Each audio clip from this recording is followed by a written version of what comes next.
Hey guys, welcome back to the channel. Got a new Cardfight Vanguard video for you guys today. So my last video on Varga Drag Race you guys seem to really enjoy. For anybody that didn't see that one, it was a more competitive style video talking about the strengths, weaknesses of Varga Drag Race. It's good matchups, it's bad matchups, some more optimal play, some of the things to look out for. Just to, you know, not only help myself, but to help others who are either struggling with or against the deck. I'm doing these videos mostly because, you know, this weekend is Springfest for me, and I'm just trying to get into a more competitive mind state. So today, we're going to be taking another look at Welstra. Welstra is probably my second favorite deck in the format, and a lot of people really like it, but it does have its ups and downs, and I figure we're going to cover the strengths, the weaknesses, the good matchups, the bad matchups, and maybe help you guys with your gameplay as far as this deck goes, because this is a complicated deck, and, you know, what to look out for going forward. So if you guys enjoy this kind of content, drop a like on the video, subscribe if you're new to the channel. Let's jump in and get started. So, as we did with the first video, we're going to start off with the strengths of the deck. So, Welstra has some fun stuff. As far as its strengths go, it's a very aggressive deck. If you like a deck that's going to deal out the damage, punch your opponent in the face, and just hit, this is the deck for you. It's a bit of a setup deck, but it's a lot easier to use than the original order product deck because everything is searchable. Like, this is a big piece oriented deck, but all of your products become searchable because of the new ride line. This ride line is insanity. In the early game, the deck has a decent amount of draw power that kind of falls off in the mid to late game. As you become more aggressive, you basically have to choose between being aggressive or being defensive, which is nice that you have that much flexibility. And, you know, since a lot of people try to be more aggressive in the early game, the fact that this deck can draw so many cards in the early game is really, really nice. Obviously, it's a multi-attack deck. It's really easy to get 4 to 5 attacks every turn with this deck, and there is very much flexibility in how you build the deck. So the version I'm playing right now is a more of an aggressive style deck. That's why I focus mostly on Fahrenheit and Torres to try and just beat your face in the whole game through. Now, some weaknesses of the deck. For one, it's a very combo oriented deck, hence why we're running draw triggers. If you don't see Fahrenheit and Torres, your offense gets drastically neutered. So it can be a little annoying when you're looking for specific pieces, and if you don't get them, it's a little bit rough. The deck does play a lot of orders. As you see, we're playing 4, 5, 6, 7, 8, 9, 10 in this build. Some play more. You could get away with a couple less, but with the way the ride line works, I felt like this was the best ratio, especially with maximum, because you want to see 2 maximums as early as possible, because that's how you get your 5 attack turn. Real quick, for anybody that doesn't know what the grade 1 and grade 2 of the ride line do, the grade 1 says when you ride the grade 2, you can Soul Blast 1 and add any order that's the same grid as your opponent's Vanguard or lower. So if you go first, you're adding Engarden. If you're going second, you'd add Lubzel. Engarden's okay. It's probably the worst one, but it does give you an early game extra attack. Well, not extra attack, but you don't have to call from hand to get a second attack or third. Lubzel's your draw engine. You play it, you draw a card, Soul Charge 1. When you operate it, you can check top 5, call a dude. Or if you operate it on the battlefield, you just draw a card. If you look at the way my build is, I don't plan on operating it during the main phase, so I just use it as a draw engine. Uber says when you ride Welstra, you Soul Blast 1, discard a card, add any 2 products from your deck to your hand, which is insanity. So you have ways to get to your pieces, but ideally you want to save a Fahrenheit in your starting hand and maybe a Persona Rod. If you can get a Fahrenheit, once you get to grade 3 and do your search to get your Arianthian maximum, you can use Fahrenheit to get another maximum. And even though maximum can't be normally played into the order zone from hand, you have your Divine skill to play 1 and Fahrenheit to play another. So that's how you can easily set up your 5 attack turn. Starting hand, he's like your GOAT. This deck is difficult. The attack lines can be a little bit weird. The order you want to use your effects in to maximize on effectiveness. Resource management. I didn't include this in the strengths, but this is actually a strength and a weakness. The deck has great resource management, mostly because, you know, Bold Mind's a fantastic freaking card. It's so you have 4 counter charges right there, but they also go to soul, and Irons goes to soul. Like, you will have your resources, but you have to plan accordingly, because this deck burns through a lot of counterblasts and a decent amount of soul. A lot of other builds play Brigena. She's okay. When you play her, counterblast 1, if you have a Welstra Vanguard, you operate a product. And then when your product is operated, you can Soul Blast 2 to draw a card. My only problem with her is, besides the ability to search, I don't want to use too much counterblast and too much Soul Blast. I want to make sure that Torres, Maximum, and Farhigh are always live. That's why I opted against her. But if you want to run her, you absolutely can. I run the cat to get my orders back from the drop. You don't need to run these. Like, there's so many ways you could change up the deck, which is really, really cool. It has a lot more ability for expression than like Varga Drag Race did. Alright, we jumped over to single game just so I can show you guys some actual strats. Some early game decision making into some late game decision making. So there's 2 main strats you can go for, based on if you go first or second. Obviously, if you go first, you're going to go for a little bit more aggression. Usually you don't want to see the products. You don't need to see 2 of these. This is matchup dependent if you want to keep it or not. So we're going to run through it real quick. First couple turns going first, first couple turns going second, because the way you play it does change up. Alright, so going first, obviously going to ride grade 1. Pass turn, opponent's going to swing. We'll just throw that in the damage zone real quick. Turn 2. Yeah, that's fine. So you're going to ride. Can't forget our energy because we actually need it for this. So now we're going to use Strasser's skill. Strasser is a Soul Blast 1. Search the deck for a... If we're going first, obviously we're going to be searching for End Garden. Add to hand, deck shuffle, set End Garden. Now this can change depending on if you draw into like Lubzel. Because if you want to draw into Lubzel, you can just go for the draw that we're going to show in a second. But otherwise, you can use this as a setup. Now if you're going if you're going first, now going first, your opponent's at grade 1, you can call Irons, swing Uber, Energy Blast 3, Calling Garden, get your drive check, swinging Garden, 3 attacks. And now next turn, when we start setting our other orders, we can use Irons to draw a card, or hell, so your opponent might swing into it. That's 1 less attack we have to worry about guarding. So now let's say we went second, same exact setup. But except this time, now our opponent's at grade 2, so we can search a grade 2 order. So now we're gonna grab Lubzel instead. So now, set the Lubzel's effect, draw a card, Soul Charge 1. And then when we swing, again, Energy Blast, operate the Lubzel, draw another card, get our drive check. We could have still called out the Irons, but we also just get to add more cards in. If you actually do the math, you draw for turn, you get to add a card to your hand with Strasser's skill, so you get the Lubzel. You play the Lubzel, so you do lose a card, but then Lubzel draws you a card, Soul Charges 1. You draw off a Lubzel's effect when you operate it. Then you also get your drive check, so you get to draw 4 cards on your second turn. You don't get to attack as many times, but going second, absolutely fine. You could also not call this depending on the matchup, because you obviously sometimes don't want to give your opponent the rear guard. Now your actual setup for grade 3, a lot of people know how to do this, some people don't. I'll run through it real quick. Let's just...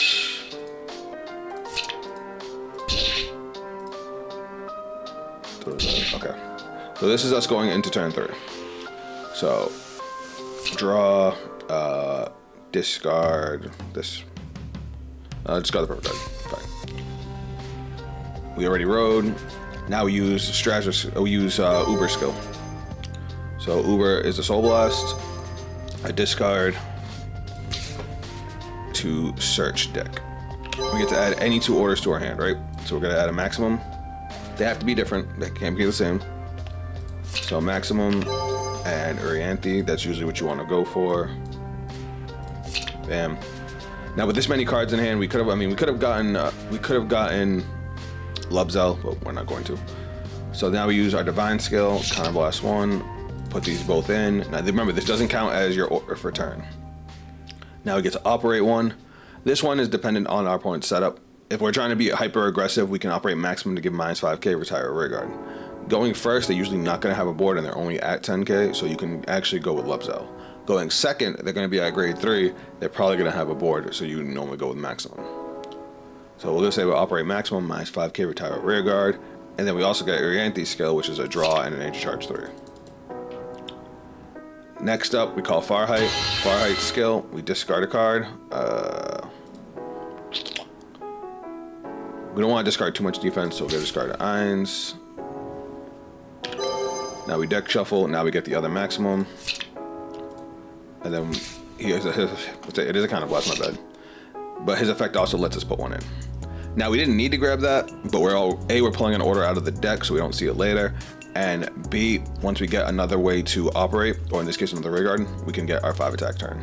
Actually, I think we can get it now.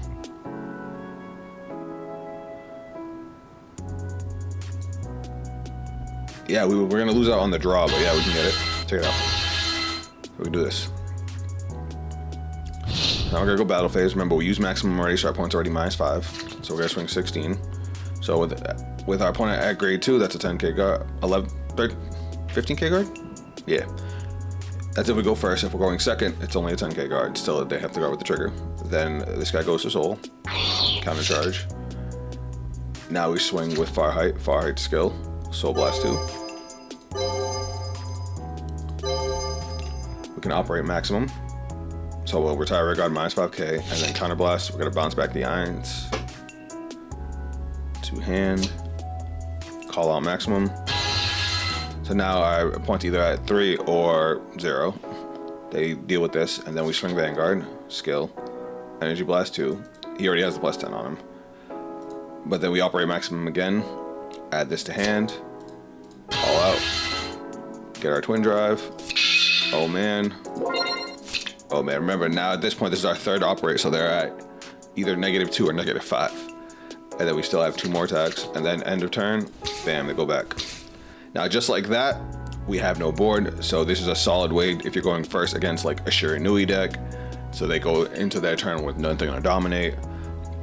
Or if you're going against like Varga Dragress and you want to not have any rear guards, that way they don't just end up retiring your stuff. Like, it's really, really solid. Now, if I had a Torres, we could have been even more aggressive. We could have used Lubzel to draw some cards. Now, going into your 4th turn, this is where you can start using Orianthi. You basically, unfortunately, they set it up so you can't use double maximum along with Orianthi. But Orianthi's -10k is really, really, really strong. So normally, you would do a similar setup. Let me actually just grab a Torres. Normally you would do a similar setup, but you would start off with the Vanguard swing to get Orianthi as soon as possible, because it's like giving 10k to your front row by minusing your opponent's 10k. So like, depending on what they're playing, you can just, you know, eat all the damage. Like, we still have a lot of cards, but let's just look at how aggressive this turn can get. Start off with a Persona Ride, since we saved that from our first turn. We're gonna call it and call, right? Battle phase, we're gonna start off by swinging with our Vanguard, Energy Blast 3, operate Orianthi. So now they get -10, we retire one of their rear guards. Our Vanguard gets 10k, so that's already 33 to like a 3k. So we get our twin drive, cool. Now we can swing with this guy. Soul Blast 2. Operate maximum, give them -5k, retire rear guard. So now they're already at -2. Then we swing with Torres. Torres gains 5k. The reason we save Torres for last is because of the extra power, but now we operate maximum again, except now we can operate maximum's other skill to balance this guy to hand to call out maximum. So now they're at -20k, and they still have 2 more attacks to guard, and we still have all this advantage. And if you're worried about like how many cards we have in Soul, we have Lubzo to Soul Charge next turn. I forgot to call Ainz, that's on me. But we could have played Ainz to get the draw at the end of the turn when Maximum goes back to the order zone. Like it works really, really well. And worst case scenario, we can always use, you know, artifact triggers. Those are just your early to mid game plan. And then of course your push turns, how you get your 5 attacks. The big thing is the attack order of this deck. You have to be careful with it. Sometimes you want to swing all your rear guards first. Now, how to play against this deck can get a little weird. So this deck wants to deal as much damage to you as possible. So in the early game, especially the first couple turns, you want to guard as much as you can. You want to take as little damage as possible, because you know once they start minusing you, it's going to get really, really hard to guard. So turn 1, turn 2, unless you have a deck that needs the counterblast to be able to play your early game, you want to guard. You can try to resource starve them. Like say they have no counterblast. That can help with like the multi-attack. It's not going to help with like, because they're always going to have Welstra. But unless they have a way to countercharge, it can save you from having to deal with 4 attacks or 5 attacks. So that's something to think about. And you definitely want to go first against this deck. With Varga, it's kind of hard to go first or second. Like the deck's going to be good regardless. This deck can play going first or second, but you do not want them to get to turn 4 before you, because then they get access to Satellite Cannon and the game gets so hard once they get access to Arianthe. If I had to pick a worst matchup for this deck in the current meta, I would probably say it's Varga Dragress. So Varga Dragress and this deck are both very, very aggressive decks. I think Varga has a little bit better of a plus engine with all the cards that, you know, retire and draw. But the big thing is your damage. Varga likes to eat attacks to get a bunch of counterblasts because they don't have any countercharge. And this deck wants to put out damage. The easiest strat to deal with Varga is to resource starve them, because it can only do so much. But this deck is not going to resource starve them, because this deck wants to punch you in the throat. There are ways to play against it. Like you could focus just on drawing cards instead of dealing damage. Like I could have swung like Torres and operated Lubzo, then swung the Vanguard, operated Lubzo, or just swung Vanguard, operated Lubzo just to get 3 cards. But giving them too much damage is like asking to get annihilated, especially once you get to 4 damage and they have access to the Divine skill. So it's really, really annoying. If I had to pick a best matchup in the current meta for this deck, I would probably say Shiranui. I know that's hard to believe, but with all the ability to bounce your units, the deck, at least my version of the deck, does still play Bracing Angel Ladder. If you can bounce your whole field turn 3 and then Bracing Angel Ladder turn 4, you will win by turn 5. This deck's aggression is too high. Even with all the pluses that Shiranui can get, all the pluses, you're going to be breaking their board. Like, it could be a lot even for a Shiranui player. So I think this deck actually plays really well against Shiranui. But if not Shiranui, I'd probably go with Raziel. Raziel gets 5 attacks. They're never really that big unless they're on a Persona Ride turn. Even then, it's still pretty meh. This deck does have enough of a plus engine to keep up. Raziel takes too long to get 5 attacks, like 5 strong attacks. You have to get them all the way to 5 damage.